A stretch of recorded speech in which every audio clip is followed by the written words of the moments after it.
Welcome to the Level Design Podcast. In this episode, we delve into the details of the Division, how to park a car, and we talk about Max Pears' new Let's Design combat book. Let's get on with the show.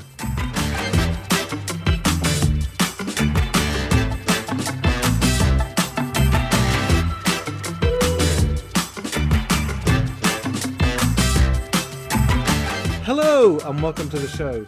This week we have a great guest on, but before we tell you all about them, I want to welcome my other deliciously lovely hosts, Jonathan. It's always good to be back. Podcast keeps me happy. It's easy to catch up with people, so it's always good to come back. And our other awesome host, Valentina Chrysostomou. Hello. Hello everybody. Hi from Scotland. And the next person on the show is the lovely Max Pears. Welcome to the show, Max. Hello. Thank you for having me, mate. Great to be with you all. You are the host of the awesome Level Design Lobby. Yes. Which, when I started this podcast, I then went, "Oh, there's already one out there." But so, Well, this is it. I've come in to infiltrate you all from the inside and just roar you on the inside out, planning the downfall. yeah, our ratings drop just because of having you on the show. I mean, most of the people that listen to the show are level designers, but a bit of a background. You've worked on one of the most amazing games ever, which was The Division. Thank you. Yes. I say most amazing games. I thought it was great. Also, Pygmy Panic, which was fantastic. And one that I really always wanted to play but never got round to, Stan's Parking Jam. Well, that one was a classic, you know what I mean? Got into the app charts. Not high, but we got there. Scraped by. But yeah, no, you kind of went from from doing like these kind of iOS games straight into like pretty big games. I mean, it's a meteoric rise, which is kind of a weird saying because meteors kind of don't rise. But anyway, If you watch it in reverse. yeah. Yeah. Yeah, no, it's been a fun one so far, honestly. Again, thank you guys very much for having me here. I appreciate you all taking the time to chat to little old me. And we've all got different stories and how we got into the industry and how it all came to be. And it's been a fun one thus far, and hopefully it just keeps getting better and better. I hope, fingers crossed. Like I said, I'm here to bring down this podcast, not bring down my career. We'll see how it ends at the end. We're not battling against each other or anything, but you also, currently working on, I think, the most anticipated game in the last 2 years, to be fair. Yeah. Cyberpunk 2077. Yeah, no, it's very exciting. Just for the record, just because I know people get excited by it, but like obviously what I say here does not represent the company or what's happening on Cyberpunk. That's tight-lipped. But yes, working on it. November gets released, and we're looking forward to everyone getting a chance to get their hands on it. So yeah, no, it's exciting. It's also amazing to see how hyped everyone truly is. It's been a really fun experience. Back when conferences used to be a thing. What's these conferences you speak of? Yeah. It's like these ancient relics of the old Earth. Yeah. First year of university, I managed to make friends by doing this thing called kind of D&D with Cyberpunk. Oh, wow. So somewhere in this house, which I've been trying to look for ages, I've got my original Cyberpunk handbooks. Amazing. Oh, wow. Somewhere. I've honestly been looking for them because people are going, "Oh, they're going to make a Cyberpunk game." I'm going like, "Dude, I used to play that, man." Before it was cool. Yeah, before it was cool. Before it had like color in it, because the book is black and white. It's absolutely all the pictures are black and white. So because if I can't find it here, I've been trying to buy the Cyberpunk books, and they're expensive. I don't think. Yeah, they've all gone up in price. Yeah, crazy. So that's why we got you on the show, basically, so I could tell you that. Thank you very much, and that's the end of the episode. It's been a blast, everyone. Take it easy. Catch you all next time. Until the next sabotage. Stay. Yeah. Cue the music. But one of the other things that you've been doing, which I think is and we've mentioned it and we're joking about it, is the Level Design Lobby. You've been like doing that for ages now. How long? How many episodes? There's over. I think there's over 200 or getting close to 200 now or something. I think it's been about over 3 years, about three and a half years, right. Something around there. So, yeah, a long time. I didn't realize it myself sometimes because I think it gets scary when you start to be like, and if anyone listens to Joe Rogan, we see those like 1,100 and so episodes. I'm like, geez Louise, I don't know how he's able to churn out that many. But yeah, no, it's been amazing, and like, you know, it's great to see all that you guys are all doing together, because it's fantastic work, and I think it's even better for all level designers who want to learn and know, is, you know, we've got brilliant places to learn from. If there's more resources and more chat and more community and a bigger community, it actually brings a lot more people on board. I think we mistakenly launched this podcast. It was a oops. You know, we did a panel at Resd. Yes, I saw that one. It was a great job by you all. I really enjoyed that. And I think you did a second one, didn't you? Like before conferences. At EGX. Yes, right. Yeah, and I watched that one too. Yeah. See, keep my eyes on you all. Stalking from a distance. Caw, the seagulls. You guys have been growing really fast though. Like, congratulations again. You guys are doing really great stuff. You know, honestly. Thank you. It's been a big effort. Our producer Bridie, shout out to Bridie. She's been doing like a great job in cat herding us, you know, to get everything done. So, you know, big shout out to Bridie for doing all of that. But yeah, going back to the stuff that you've been working on. I mean, as you said, we can't really go into what's happening in Cyberpunk until maybe another episode later on when it's been released. I'd love to do that and stuff like that. But surely we can talk a little bit about The Division, because that was a massive game when it came out. Yeah. It was a bit of a game changer, because even when it came out, it had this kind of... I know that people talk a lot about it now, but it was like this networked kind of lovely gameplay that I could like jump in with a friend and, hey, I'm doing this mission, do you want to help me out? Mm-hmm. And you could go into their world and, you know, carry on those missions, and then you'd go into the black zone. Yeah. And then the dark zone, was it? The dark zone? Or the black? Yeah. Dark Zone. Mm-hmm. I was going to say Dark Zone. Which was scary because I didn't even know what was going to happen. I remember when that launched, and it was like going in there and like, I am dead very quickly for no reason. I don't even know what's going on. Yeah, the multiplayer of that, and that was done by Red Storm, who helped on it. And yeah, I loved their approach, because it's very different to traditional multiplayer cycle for it, and it really was just showing the worst of people in the literal sense and the figurative sense that matched the theme of the story. So it did its job very, very well. You know, everybody turns on each other. Yes, Don't get the loot, just don't bother. But no, it was a great game to work on. So thank you for the praises. Obviously, loads of people put their hearts and souls into that one, and it's yeah, it was crazy when I first joined, because I remember seeing the trailer. I think it was 2013, the trailer, where everyone lost their mind when the character closed the door. That was the biggest moment. Yeah. And I remember people are that still moment. losing their minds over that, right? I mean, if you saw the epic PS5 Oh, demo, they were like, yes. "Oh, look, she touches the wall," and I was like, they're going like, I "Okay." know every character does that these days. You can touch the walls or like objects that when they're crouched. So, but the door closing in and on the car in Division was like, that's great. Yeah, no, it's I would love to say that was me, but that was definitely before I got there. But no, it was a really great like first AAA project for myself to learn, because especially as a junior, I'd released some games, as we said, mobile games, but by no means was I a brilliant level designer at that time. I'm not brilliant now, just in case anyone wonders. But like What says the guy that wrote the book on it? Oh yeah, it's like sugar. I'm the best, by the way. I don't want to. That's why I was asked here, because I'm the best.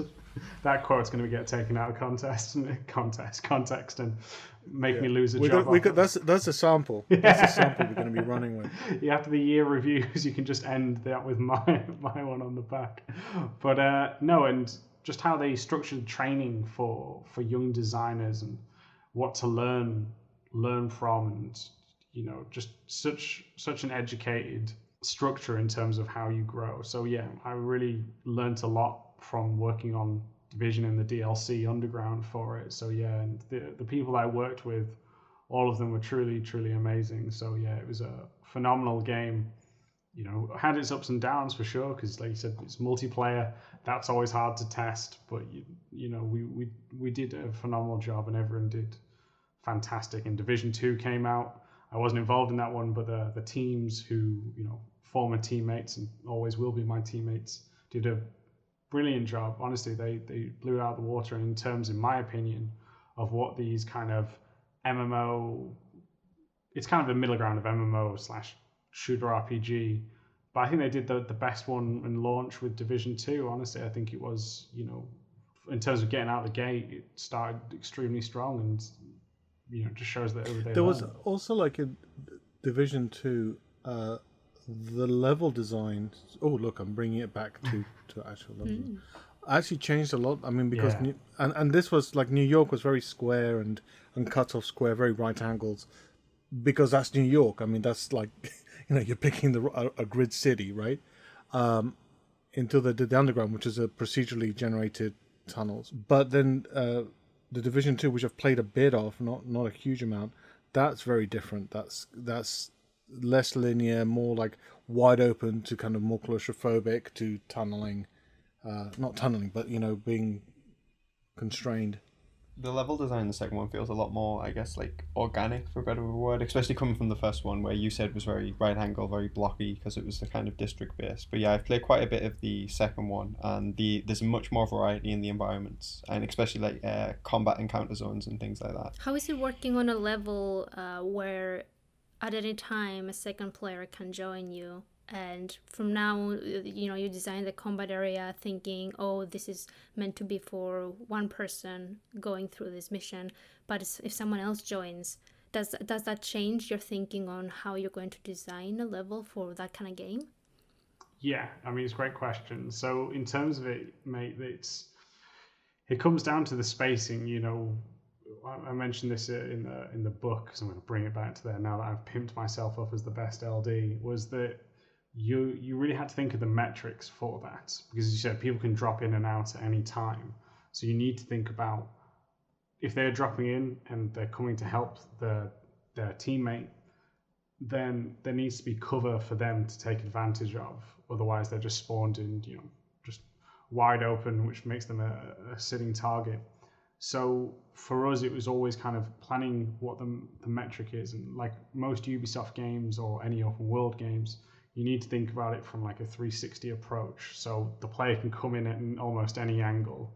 In terms of more linear games, when you have that more combat space, you come in just from kind of one point. So now we can plan, okay, the enemies are coming in this direction, the players coming in this direction, and they're always going to meet around here.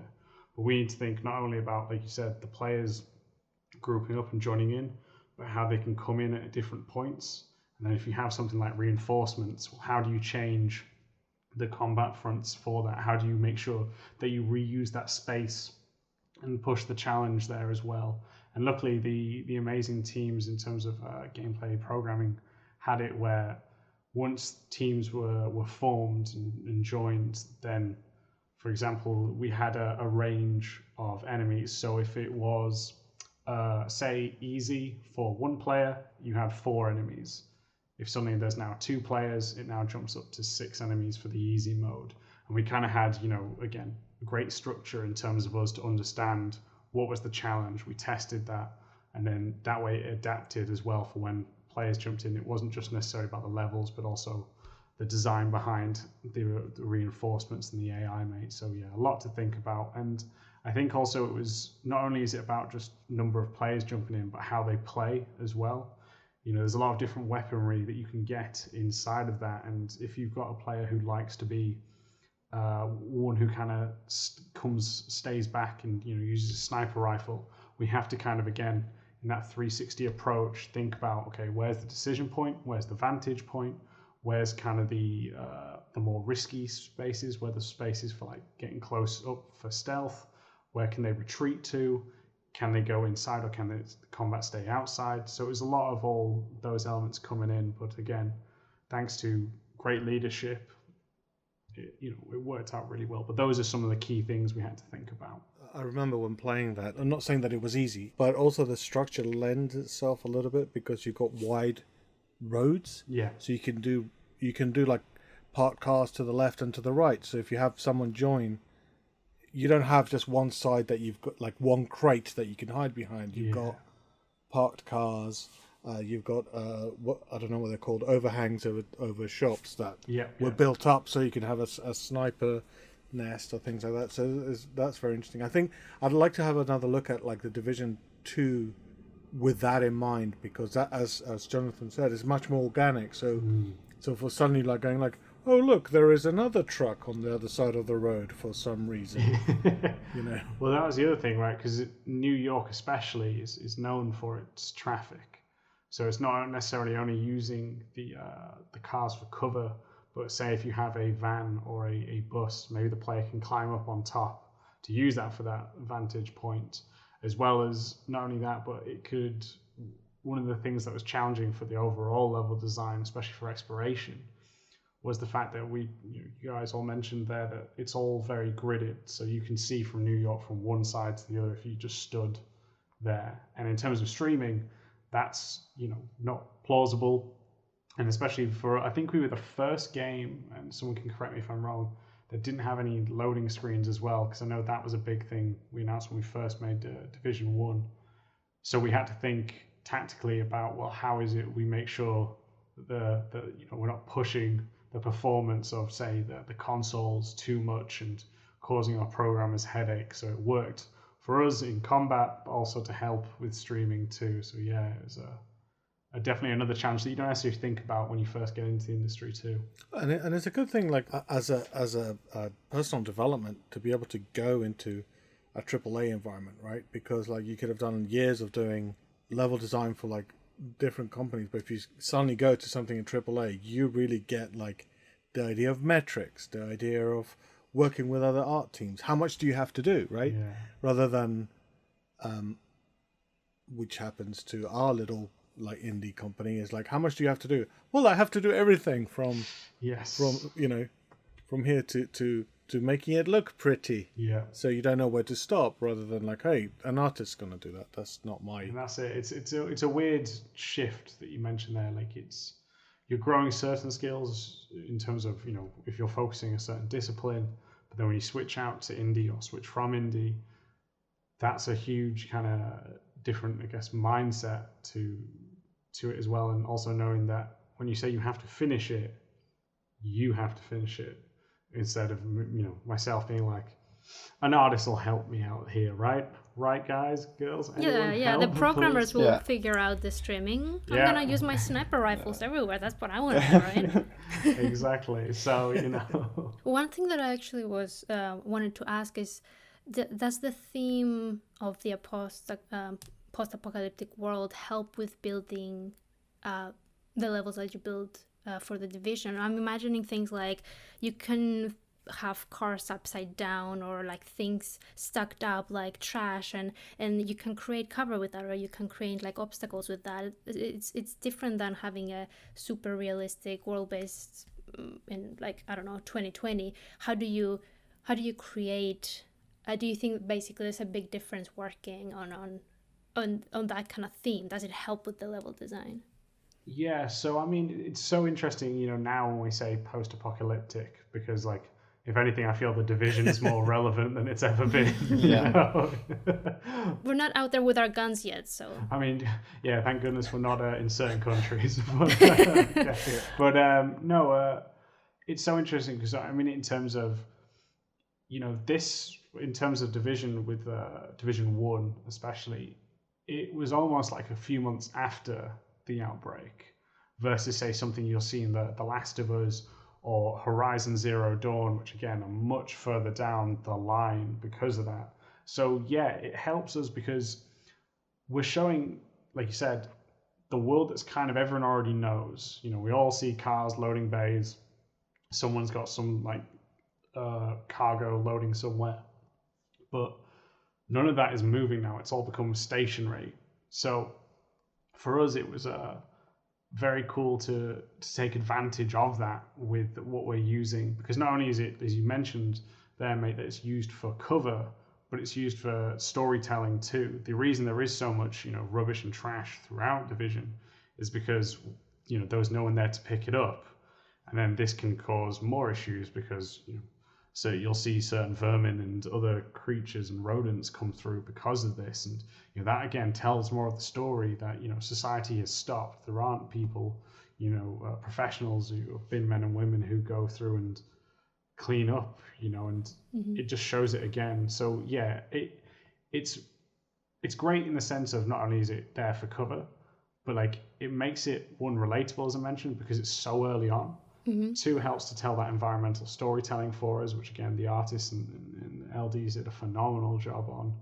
And then, as I said, it helps keep that grounded as well. Anyone who's been to New York, and I think that was one of the things that we really were proud of. Kotaku did an article in the end about people that are taking photos of New York and then showing it actually in Division, which was phenomenal.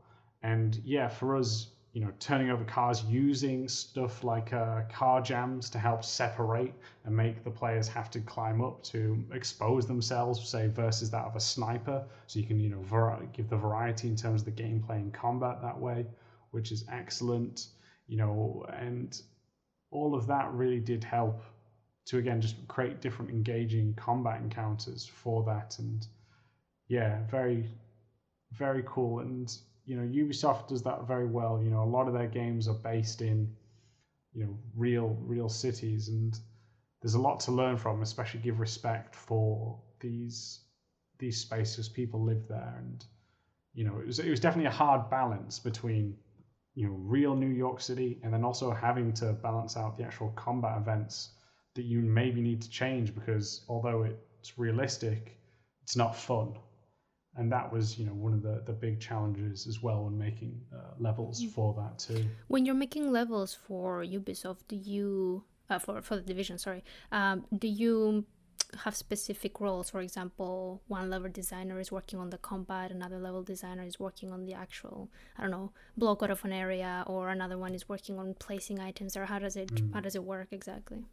Yeah, so I think I was kind of spoiled now, because I know different companies work in different ways, but in Ubisoft, you owned that. You know, the way that we worked, it was if you're an LD on the main missions, then you were also the mission designer, the scripter, as well as, you know, the level builder, all on top of that. If you were more involved with the open world team, and again, this just shows how big the teams were, because we had a main mission team and an open world team. And then you would be given a section of the game which you would block out, obviously work with your artist, and then not only would you block it out, but then you'd script what happens in these areas too, which I think is fantastic, because like I said, I know different places where, you know, you might block it out, but someone's going to come on and do the scripting and the combat setup later, which is a shame, because you've built it in a specific way. Even if you tell someone that vision, they've still got the creative freedom to change it up. And not that it's bad. You know, I'm not saying I'm the biggest egomaniac, that I make everything great, put that in the recording as well. But it is about that, of in terms of, you know, you get to execute on it. It's not just about building it. You get to fully execute, commit to it. And then when the artists come, for us, we were actually sat next to our environment artist the entire time. So we actually got to, you know, communicate. Okay, I've built this out.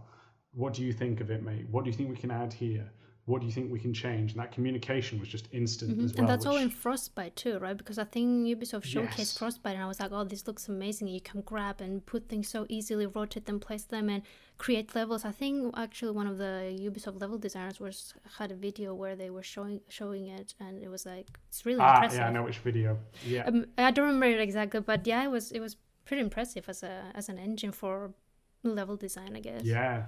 And I imagine it's only better. I mean, the crazier thing was, when you think about Frostbite, is how much that's changed, because it wasn't just on the Division, it was used for the South Park games as well, just to show the diversity of what it that's could crazy. do. But like, yeah, you know, we should have had Eric Cartman run across New York. No, like, well, he's all the way on the other side of the states. That's it, Colorado, sleeping safe. People would be like, "Oh, that's not real. He's in Colorado." It's like... But no, it was a great tool. You know, there was so much you could do with it, and I think it was fun from my side, because not only was I doing level design stuff, but I was working under, and I always say how I worked with a lot of amazing people, so I don't name call everyone. I'm sure I'll get some angry text message later. But well, don't name call anybody, but just give us a list and we can call them and they can come on the show. Exactly. But there's one of the most like intelligent, for sure, people I worked with, because like I said, I was in charge of Turtle Bay. I also worked on Kips Bay, as well as briefly on Flatiron District, along with other great LDs. It wasn't just me. There was others who did phenomenal work too. but I was also more technical level design to start with, and my kind of role was to set up the open world events. I got to work under Simon Cooper, who is a phenomenally intelligent man, and I will deny this if he ever hears this, because I will never give him the satisfaction of knowing. But he really taught me a lot, and it wasn't just about how we built it out, but as I said, the role for me when I was working more on those elements was to make sure when we did those open world events, we could make our own kind of custom nodes, custom script templates, so that it's easier and quicker for our open world LDs to set up the kind of missions that they could do. And they would come back to me asking for more freedom, or can we tidy this up more, or they've got some ideas that they want to work with it, how's best to execute.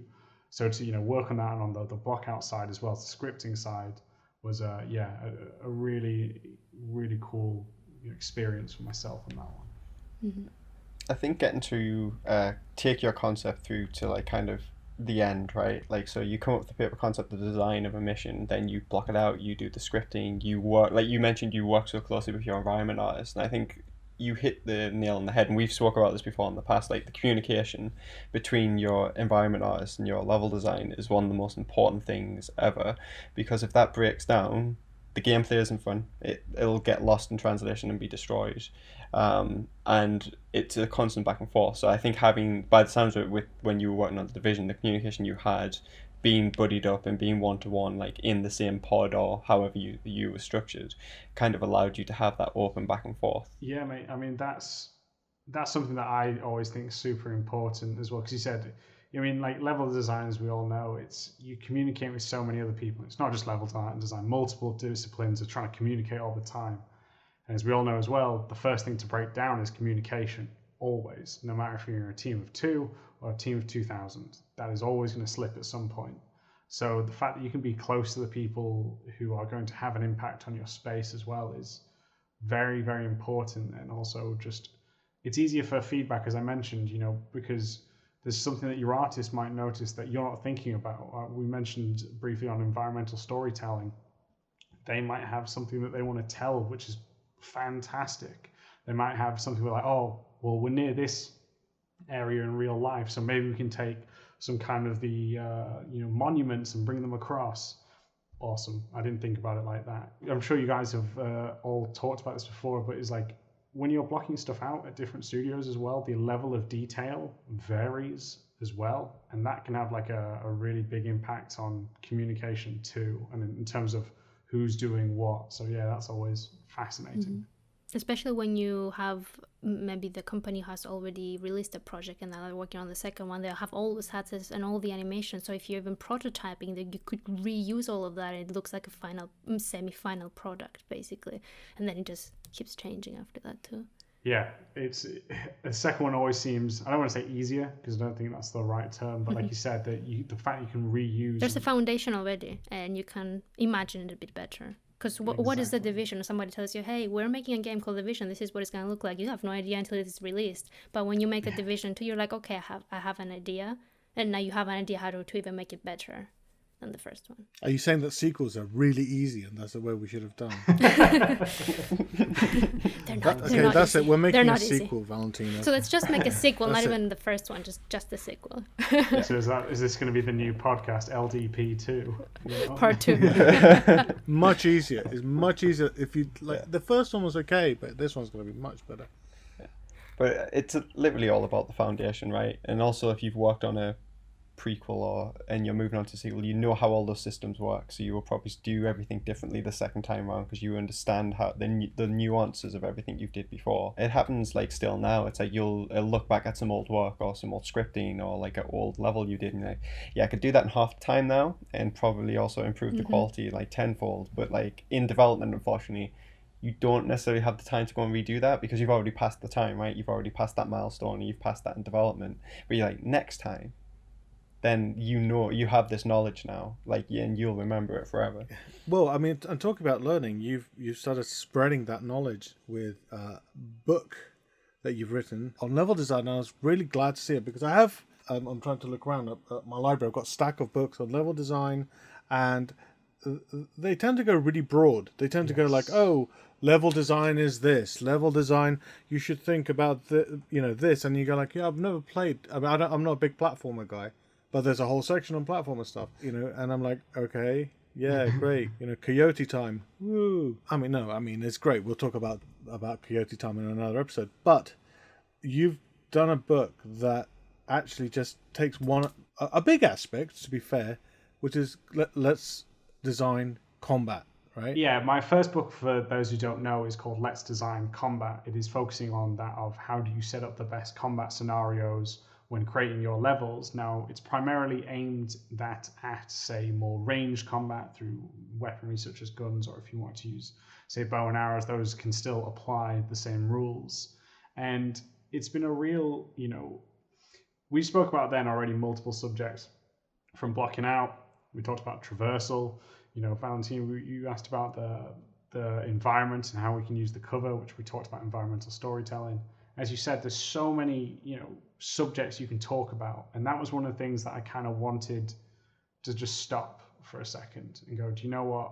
Because I remember when I was back at university studying, when you got, a book extremely thick, and, I'm sure it's a phenomenal book, but as a student, there's so much to learn, so much to read.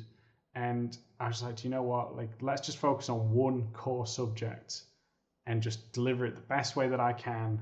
And also for me, going through that of Division and, working on Cyberpunk, is that it was something that I wanted to get better at. And I noticed, and there are some articles out there for sure, but Z Peters has a phenomenal one breaking down Gears of War. But I just noticed there wasn't a huge amount, especially in terms of like, well, how do you do it? How do you plan it better? Because that's what I felt like I was lacking. And so I went through and I started to do more. I took the CGMA course by Amelia Schatz and Patrick Haslow, as well as, doing my job. And I just realized, right, okay, this is how I get better. I wrote a small, 3-part mini-series on Gamma Sutra and leveldesign.org. And that was it. I never thought I'd write a book. I just never thought I would. I'm not a particularly phenomenal writer. I obviously have the podcast as well. And it was just then that I realized, you know what, let's do this. People started to ask about getting a book done. People seem to appreciate those articles. And as I said, I was learning more. I hope to turn it into a series. I'll be working on the second book in November, December, which is going to be about traversal exploration, and then release that Q1 of next year.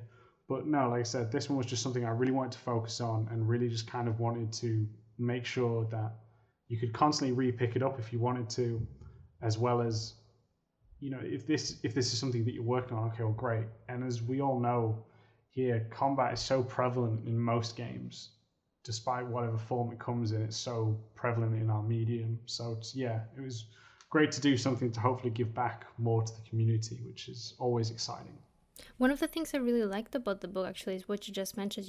It's something that you can pick up easily. So it's something that I can read really quickly, or say, if I'm working on combat specifically, I'm like, you know what, this is such a minimalistic design in the book. I can turn to that page and remind myself, I should rethink my spacing. I should rethink how many covers I have. And the other thing that I really liked about the book is that while I was reading it, it applied to everything I've worked on, from 3D to 2D combat. It doesn't matter what kind of game you're building. Those are more universal values that you could apply to endgame, basically. Yeah, no, I appreciate it. Thank you very much, mate. That was again just something I really tried to think about as well, because combat can, like we said, combat can take many different forms, and the camera can change so much of what you see. But yeah, I really wanted it to be like that. And some of my favorite books that I love to read is the 101 Things I Learned at architecture school, urban planning school. That whole series, they do such a phenomenal way of just kind of breaking it down, and it's brilliant. And I was just like, do you know what? That's kind of what I want. Standing on the shoulders of giants. And there's another book. I can't remember what it's called. Something like The Mastery of Design. It's a small pocketbook. It's like the design of, again, it's those elements. I just thought, this is it. And especially for it's primarily aimed more so at students or juniors. I mean, if you've been in the industry, you'll still get something from it, but it's primarily aimed at them. And I remember just how busy I was as a student, and it's something that, again, like I said, I just wanted you to pick it up if you needed it, or like go through. Maybe you don't remember everything, and that's perfectly fine because you can come back later and go view it again. So yeah, it was something I definitely tried to think about. So yeah, I appreciate it. I'm glad it worked. You know? Yeah. I think it works perfectly in that sense, because you can write a book that is 100,000 pages that goes into detail, and you know what, when you're about to, the enemy, when it's about to attack, make sure you give it some time, so you've got some pre-animation so the player is able to see that before they, that kind of stuff. You can go into like in crazy detail, but that's if you read that much, you'll just forget about it. The fundamentals is easier to remember. And it's a really great little book. I mean, even for me, it's like sometimes you're going like, okay, so we're going to have combat in this area. Let's, spend 10 minutes flicking through that, and you've already got like a few ideas on how to like set it all up. I mean, there are fundamentals. Everyone thinks that everyone knows a lot about a subject, but that's not how knowledge in people work.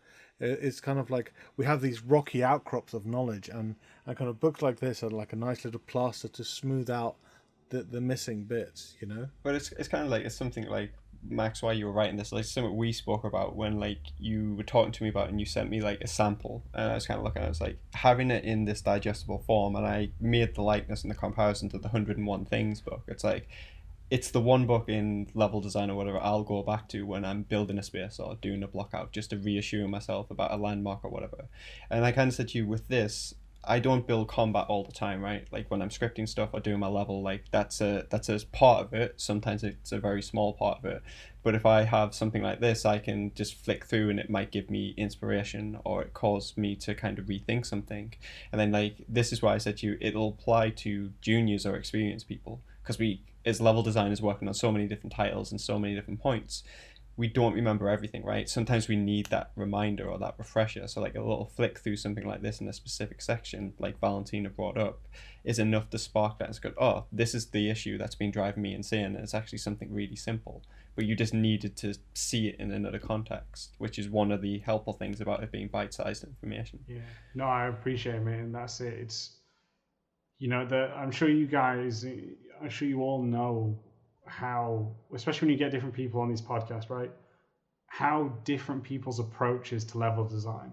And that's something that I'm always kind of learning on my podcasts. And I'm just like, damn, I'm not thinking enough about this, or they're so much further ahead on how they show this element. And like I said, sometimes that just comes down to the game you're working on, the structure of your team, but also it comes down to how big level design is as an overall subject.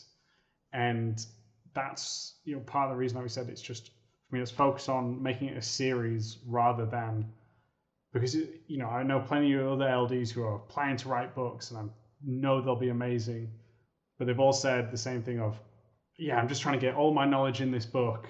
And I was just like, but why? Like, why? Why one? Yeah, but just because of the fact, like we talked about, if you're trying to read a book that is so detailed and so much knowledge in, you're going to forget where that quote's come from. You're going to forget where that reference or that page is sometimes. Exactly. Yeah. And the context as well. So, for example, I'm not going to go into a very specific example at all, but let's say we're doing metrics of something. You should remember this metric, and but the context might be in 2D games, or right, and I'll remember that metric, and then start trying to apply it, and the level won't be working. And I'd be like, well, okay, if I actually studiously went back to that book, who's got time for that, right?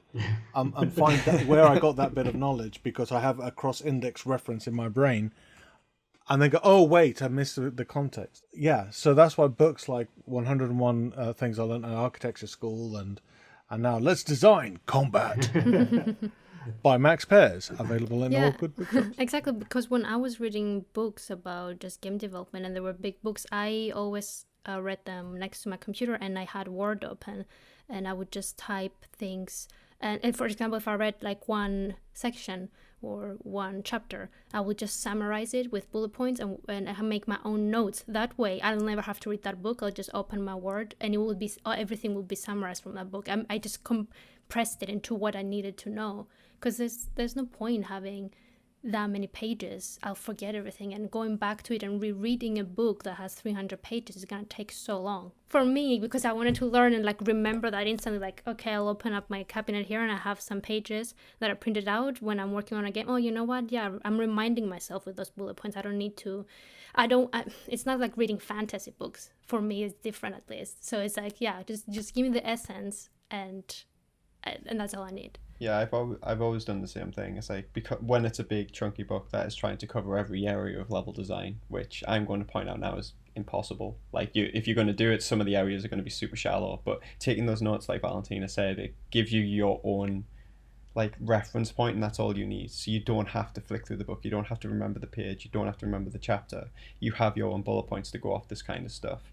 And there's also, when you do a book which is quite broad and is trying to cover all the different areas, as soon as they're specifying very specific metrics, that's where you need the context, right? Because it's in context of what game they're working on, because you can work with multiple studios and their systems and everything will work off their metrics, their traversal mechanics, which you can't really learn till you go there. Then you have to refactor / adapt this knowledge. It's still transferable, but you have to make sure to adapt the values and not try and force some values in you read in a book somewhere, because their engine doesn't necessarily work off the metrics of that book.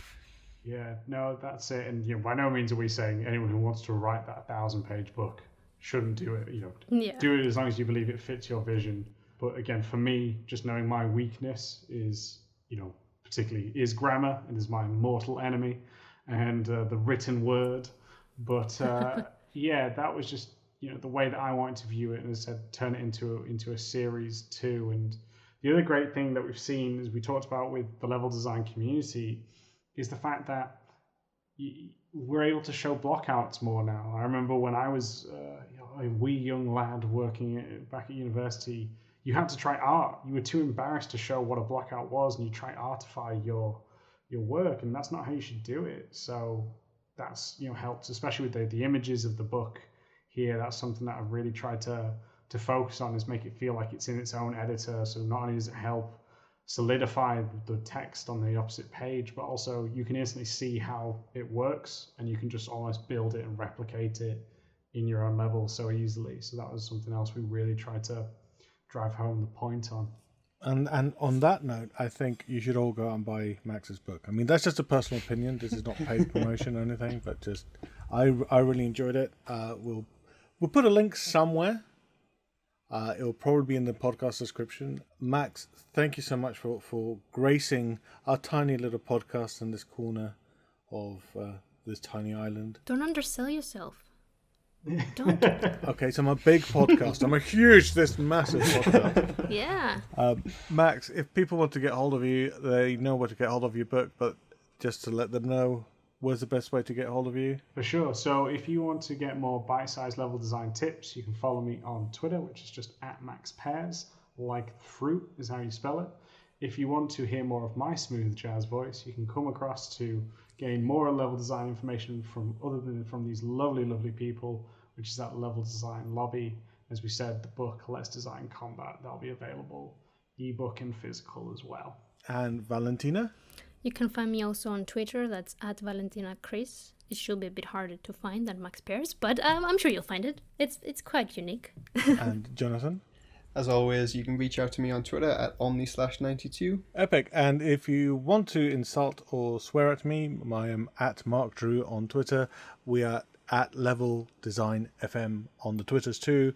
And you should like and subscribe, obviously, but I don't know how you got all the way to the end of this episode without having done at least one of those things. And that's it. Thank you for the show, and till next time. Bye. Bye. Bye. The Level Design Podcast has been a Command Studio production.